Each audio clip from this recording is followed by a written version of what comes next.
And now back for The Lion, the Witch, and the Wardrobe, Chapter 8, What Happened After Dinner. "And now," said Lucy, "do please tell us what's happened to Mr. Tumnus." "Ah, that's bad," said Mr. Beaver, shaking his head. "That's a very, very bad business. There's no doubt he was taken off by the police. I got that from a bird who saw it done." "But where's he been taken to?" asked Lucy. "Well, they were heading northward when they were last seen, and we all know what that means." "No, we don't," said Susan. Mr. Beaver shook his head in a very gloomy fashion. "I'm afraid it means they were taking him to her house," he said. "But what'll they do to him, Mr. Beaver?" gasped Lucy. "Well," said Mr. Beaver, "you can't exactly say for sure, but there's not many taken in there that ever comes out again. Statues, all full of statues, they say it is, in the courtyard, and up the stairs, and in the hall. People she's turned into stone." "But Mr. Beaver," said Lucy, "can't we... we must do something to save him. It's too dreadful, and it's all on my account." "I don't doubt you'd save him if you could, dearie," said Mrs. Beaver, "but you've no chance of getting into that house against her will and ever coming out alive." "Couldn't we have some stratagem?" said Peter. Couldn't we dress up as something, or pretend to be, peddlers or anything? Or watch till she was gone out, or... Oh, hang it all, there must be some way. This fawn saved my sister at his own risk, Mr. Beaver. We can't just leave him to have that done to him." "It's no good, son of Adam," said Mr. Beaver. "No good your trying, of all people. But now that Aslan is on the move..." "Oh, yes, tell us about Aslan," said several voices at once. For once again the strange feeling, like the first signs of spring, like good news, had come over them. "Who is Aslan?" asked Susan. "Aslan?" said Mr. Beaver. "Why, you don't know? He's the king. He's the lord of the whole wood, but not often here, you understand, never in my time or my father's time, but the word has reached us that he has come back. He is in Narnia at this moment. He'll settle the White Queen? All right. It is he, not you, that will save Mr. Tumnus." "She won't turn him into stone too," said Edmund. "Lord love you, son of Adam, what a simple thing to say," answered Mr. Beaver with a great laugh. "Turn him into stone? If she can stand on her own 2 feet and look him in the face, it'll be the most she can do, and more than I expect of her. No, he'll put all to rights, as it says in an old rhyme in these parts. Wrong will be right when Aslan comes in sight. At the sound of his roar, sorrows will be no more. When he bares his teeth, winter meets its death, and when he shakes his mane, we shall have spring again. You'll understand when you see him." "But shall we see him?" asked Susan. "Why, daughter of Eve, that's why I brought you here. I'm to lead you where you shall meet him," said Mr. Beaver. Is he a man?" asked Lucy. "Aslan a man?" said Mr. Beaver sternly. "Certainly not. I tell you he is the king of the wood and the son of the great emperor beyond the sea. Don't you know who is the king of beasts? Aslan is a lion. The great lion." "Oh," said Susan, "I thought he was a man.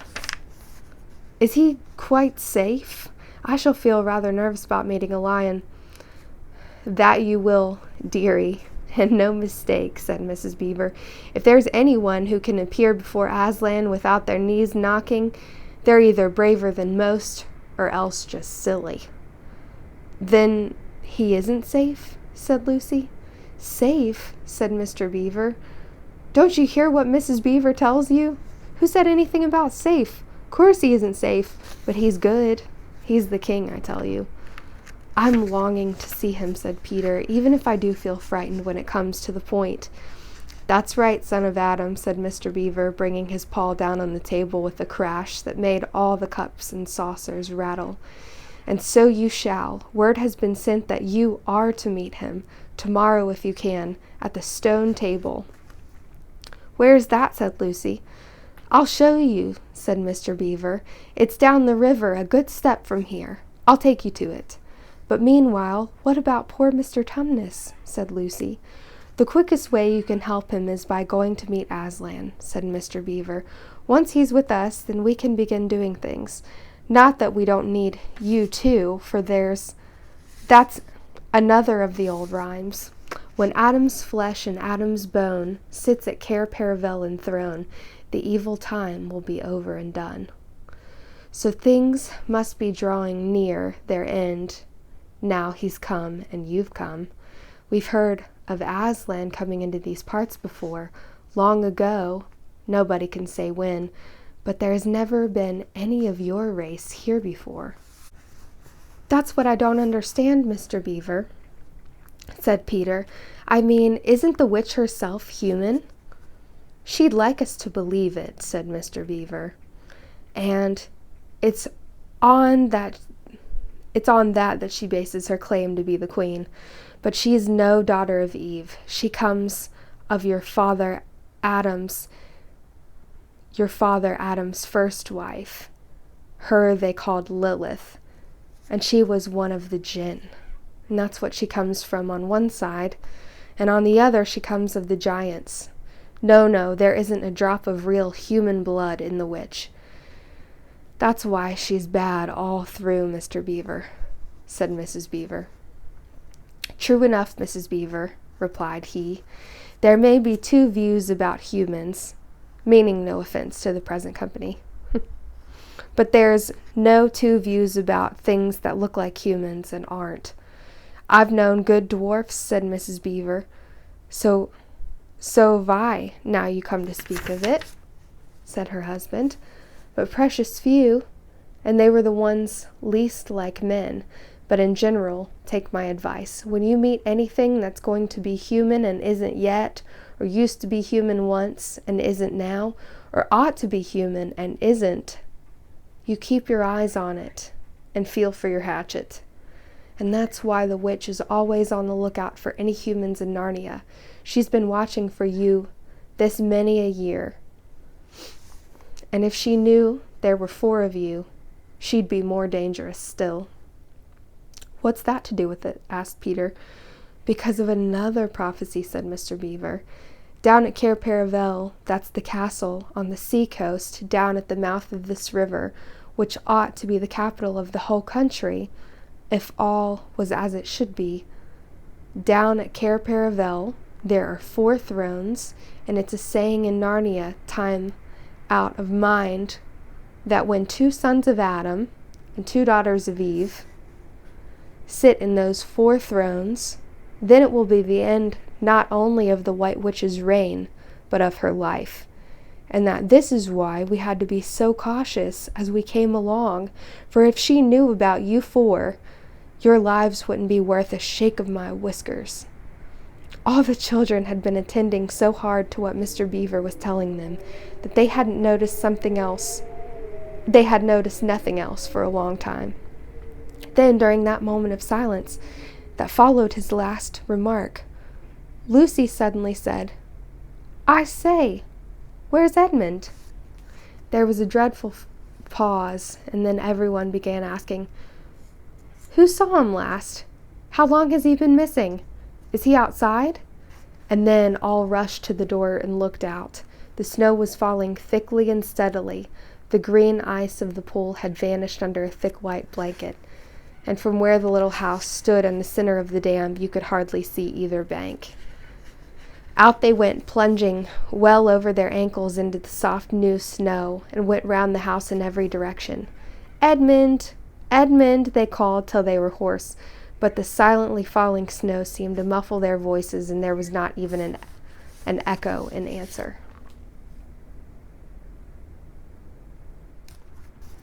How perfectly dreadful, said Susan, as they at last came back in despair. Oh, how I wish we'd never come. What on earth are we to do, Mr. Beaver? Said Peter. Do, said Mr. Beaver, who was already putting on his snow boots. Do? We must be off at once. We haven't a moment to spare. We'd better divide into 4 search parties, said Peter. All go in different directions. Whoever finds him must come back here at once, and— Search parties, son of Adam, said Mr. Beaver. What for? Why, to look for Edmund, of course. There's no point in looking for him, said Mr. Beaver. What do you mean? Said Susan. He can't be far away yet.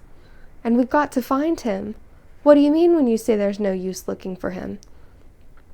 The reason there's no use looking, said Mr. Beaver, is that we already know where he's gone. Everyone stared in amazement. Don't you understand, said Mr. Beaver. He's gone to her, to the White Witch. He has betrayed us all. Oh, surely. Oh, really, said Susan. He can't have done that.